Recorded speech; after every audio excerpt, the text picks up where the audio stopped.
Friends, welcome to Samina classes. Friends, आज की इस वीडियो के अंदर हम डिस्कस करने वाले हैं LSC 5 के मोस्ट इंपॉर्टेंट क्वेश्चंस जो आपके आने वाले एग्जाम के लिए काफ़ी ज़्यादा इंपॉर्टेंट हैं। तो फ्रेंड्स, आप इस वीडियो का एंड तक देखिएगा क्योंकि इसके अंदर जो मैं आपको क्वेश्चंस बताने वाली हूँ वो काफ़ी ज़्यादा रिपीटेबल क्वेश्चंस हैं और काफ़ी ज़्यादा इंपॉर्टेंट क्वेश्चंस हैं आपके एग्जाम पॉइंट ऑफ व्यू से। तो हम स्टार्ट करते हैं, ठीक है।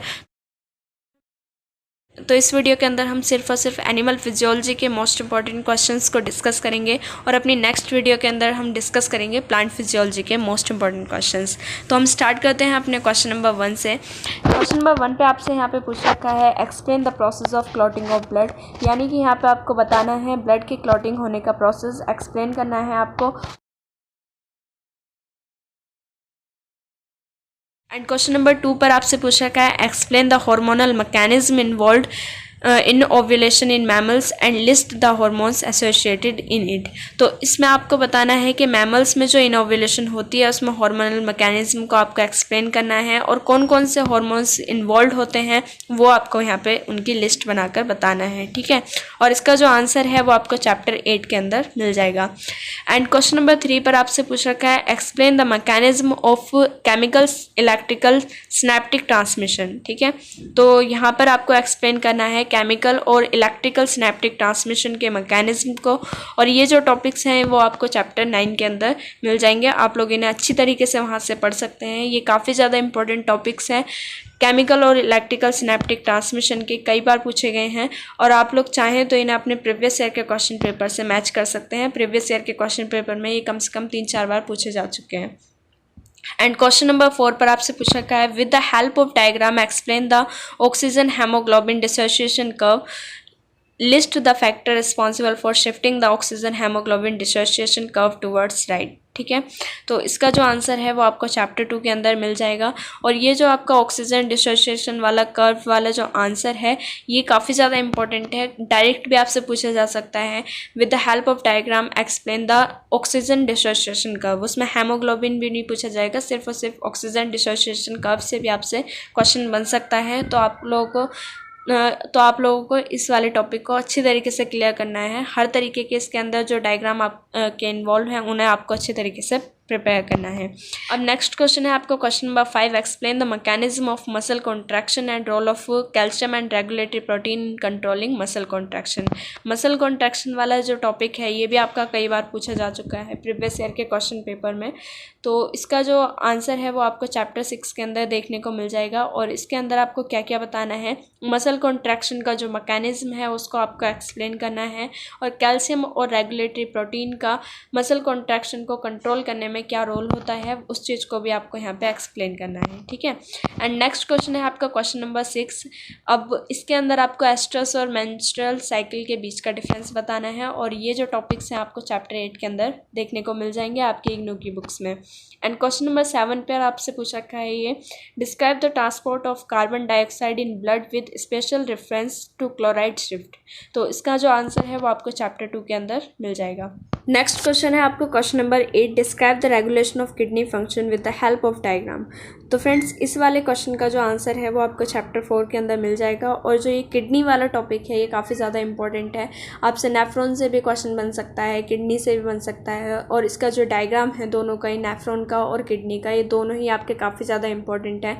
तो आपको इन दो डायग्राम को अच्छी तरीके से प्रैक्टिस करना है, ठीक है। यहाँ पर जितने भी मैं क्वेश्चन बता रही हूँ वो काफ़ी ज़्यादा रिपीटेबल क्वेश्चन हैं, आपके प्रीवियस ईयर में कई बार रिपीट हुए हैं। तो आप लोगों को इन वाले क्वेश्चन को बिल्कुल भी स्किप नहीं करना, ठीक है। एंड क्वेश्चन नंबर 9 है आपका summarise the various enzyme associated with the digestive system, what are the end products of digestion, how are fats absorbed in human body. तो इसके अंदर आपको क्या बताना है, उन एंजाइम के बारे में बताना है जो डाइजेस्टिव सिस्टम में जुड़े हुए होते हैं और डाइजेशन का जो एंड प्रोडक्ट्स है वो क्या होता है और फैट्स किस तरीके से एब्जॉर्ब होता है ह्यूमन बॉडी में, इसके बारे में आपको यहाँ पे एक्सप्लेन करना है और इसका जो आंसर है वो आपको चैप्टर 1 के अंदर मिल जाएगा। एंड क्वेश्चन नंबर 10 पर आपसे पूछ रखा है यहाँ पे explain the electrical activity in the mammalian heart with the help of diagram, और इसका जो आंसर है वो आपको चैप्टर 3 में एक्साइटेशन ऑफ हार्ट वाले टॉपिक में मिल जाएगा। तो ये वाला जो टॉपिक है आपका एक्साइटेशन ऑफ हार्ट वाला, इसे आपको अच्छी तरीके से पढ़ना है और इसके डायग्राम को भी आपको अच्छी तरीके से प्रैक्टिस करनी है, ठीक है। एंड क्वेश्चन नंबर 11 पे आपसे पूछ रखा है tabulate the hormone secreted by the anterior pituitary gland and give their functions, how does hypothalamus regulate regulate the secretion of hormones. और ये जो टॉपिक्स हैं ये आपको चैप्टर 10 के अंदर सभी टॉपिक्स मिल जाएंगे और यहाँ से आप लोगों को चैप्टर 10 से इन टॉपिक्स को अच्छी तरीके से पढ़ना है, इनके फंक्शंस, एग्जाम्पल, सब कुछ, ठीक है। एंड क्वेश्चन नंबर 12 पर आपसे पूछा था यहाँ पे, draw a diagram of mammalian nephron, explain how urine is concentrated in it, give renin angiotensin mechanism for the regulation of kidney function. तो आप लोगों को नेफ्रॉन और किडनी वाले दोनों ही टॉपिक अच्छे तरीके से पढ़ने हैं और इनके डायग्राम की प्रैक्टिस करनी है, ठीक है। एंड नेक्स्ट क्वेश्चन है आपका question number 13, what are the functions of blood and lymphatic system, ठीक है। तो यहाँ पे अब आपको ब्लड के और लिम्फेटिक सिस्टम का जो फंक्शंस है उनको बताने हैं और ऑक्सीजन ब्लड के द्वारा किस तरीके से ट्रांसपोर्ट होता है वो भी आपको यहाँ पे एक्सप्लेन करना है और इसका जो आंसर है वो आपको चैप्टर 3 और 2 के अंदर मिल जाएगा।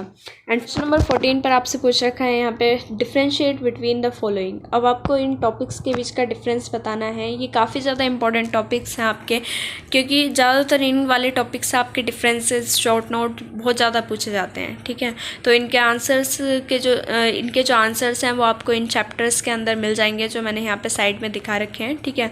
तो अब हम लोग देख लेते हैं कौन कौन से टॉपिक्स हैं ये। फर्स्ट है आपका फेरोमोन्स एंड हॉर्मोन्स, सेकंड है आपका osmo regulators and osmo conformers, third है आपका एसिमिलेशन एंड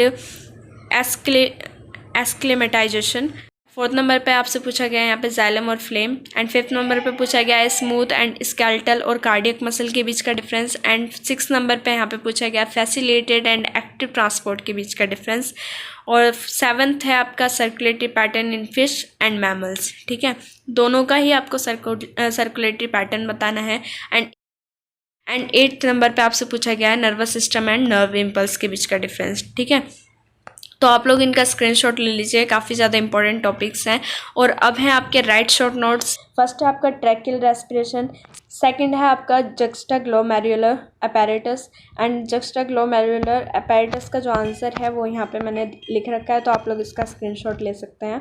एंड थर्ड है आपका न्यूरोट्रांसमीटर, फोर्थ है excretory system insect, and fifth है सेक्स डिटर्मिनेशन, सिक्स्थ है आपका blood vessels, and seventh number पे आपसे पूछ रखा है protein digestion, and eighth number पे आपसे पूछ रखा है यहाँ पे पार्थिनोजेनेसिस।